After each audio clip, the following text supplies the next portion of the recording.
Good morning, church family.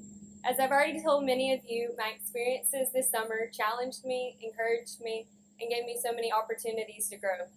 I'm beyond grateful for the faithful men and women at our convention who willingly invested in me. Upon starting my internship, I began to understand the role that the state convention plays in serving churches. More times than I can count, I heard this phrase: the convention works for the churches. So, the work at our state convention is a direct byproduct of cooperating Arkansas Baptist churches like Trinity. Although I had many experiences that I'd love to share, I'll just focus on a few. At the very beginning of the summer, the other 3 interns and I were given time to interview individuals who served the missions team, the church planning team, and the college and young leaders team. Each of these teams demonstrated how cooperation can result in significant kingdom advances. The missions team leader described the variety of initiatives they had, including disaster relief, a hunger ministry, pregnancy care centers, mission strategy development, and much more. As for church planning, they utilized various tools and resources to equip church planners to plant churches among people groups where there is not a healthy church. The college and young leaders team's primary function is through the Baptist Collegiate Ministry's presence on college campuses. As we asked questions and listened to these leaders, I couldn't help but see the common thread.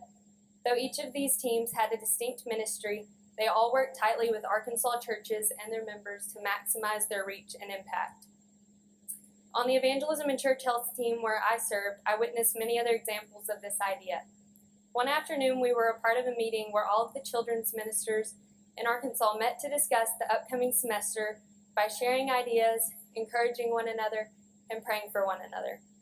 As seasoned ministers shared wise counsel with new ministers, I was encouraged to see how their collaboration might result in more fruitful ministry among children. I saw this same type of partnership in the way that leaders over women's ministry, student ministry, and worship ministry led and served. Among all of my experiences, the most significant one was being a staffer at Super Summer, which is a church camp for students. As I consider the process of executing the camp, the involvement of youth pastors, youth volunteers, college students, and convention staff was vital to the health and fruit of the camp. Furthermore, the cooperation of these individuals was not focused on the competency of the group, but on their dependence on God. As a result, over 550 students made life-changing decisions that week. As I previously mentioned, I share these examples as a glimpse into my experience of seeing the effects of cooperation. In addition to providing more avenues for ministry, working together encourages accountability to stay on mission. Our simple aim is for the Spirit's work in this gospel to change people. We are merely vessels joining together, seeking to be dependent on Him. And I'm so thankful for my time this summer and the people who reminded me of that truth.